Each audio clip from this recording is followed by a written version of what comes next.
Hello everybody and welcome to the Daily Review, episode number 236 for Tuesday, October 20th, 2009.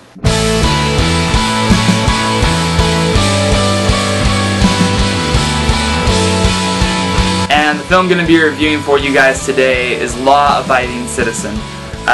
This film is directed by F. Gary Gray and it stars Gerard Butler and Jamie Foxx. There's also a very small part from Viola Davis as Mayor, which I think is interesting. Academy Award nominated actress playing Mayor. Find humor in that. Law Abiding Citizen is basically the story of this guy named Clyde, whose wife and daughter are brutally murdered. They catch the two guys that did it.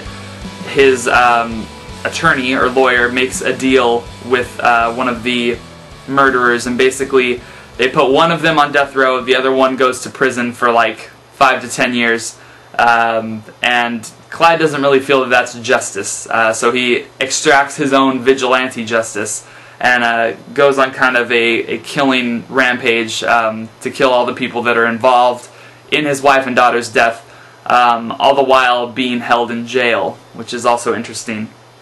I think Law Abiding Citizen, from a purely critical standpoint, there are a lot of plot holes in the film, which I'll go into a little bit, and there is some stuff that could be done right or a little better.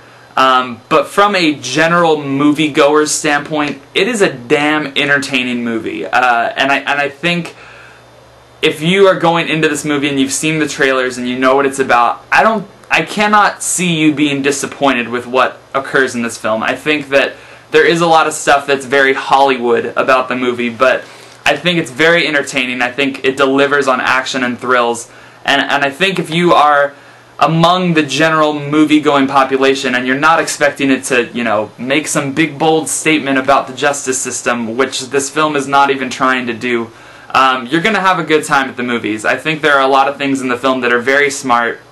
One of the elements to the movie that I think is so interesting is the fact that Gerard Butler's character gets caught basically right from the get-go. He gets arrested. But the murders still continue to happen. And you as an audience member are trying to figure out and put the pieces together as to how he is doing this. Once they explain the how, it's a little out there maybe, but I think it works for this type of movie, and I think it's entertaining. I think Gerard Butler probably gives one of his best performances, if I may. I like the guy in 300, but I think that role basically calls for you to look buff and yell a lot. But I think he's pretty exceptional here for the part that he's given. I think Jamie Foxx is fine. He's not really anything spectacular. I think there are quite a few murders that occur in this film that are pretty graphic. So I think if you're expecting this to be just a cookie cutter action thriller, you might be kind of shocked by some of the murders that occur in the film. But I mean, that being said, I think that it's a very entertaining film. I think the ending has a pretty strong plot hole.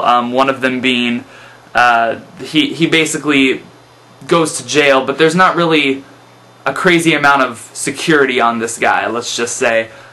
These murders are still occurring, but there's not really much security going on as far as watching him and making sure he's not doing stuff, which I found slightly annoying after I left the theater. But in the moment of watching it, it didn't bother me at all. There are some good thrills to be had, one involving a woman answering her cell phone, which made me go in my seat, ooh, like that. Amazing stuff.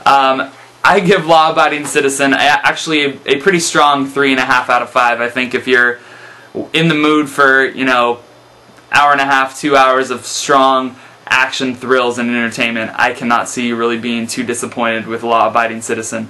Anyway, thank you guys very much for watching. I'll be back tomorrow with another one for you.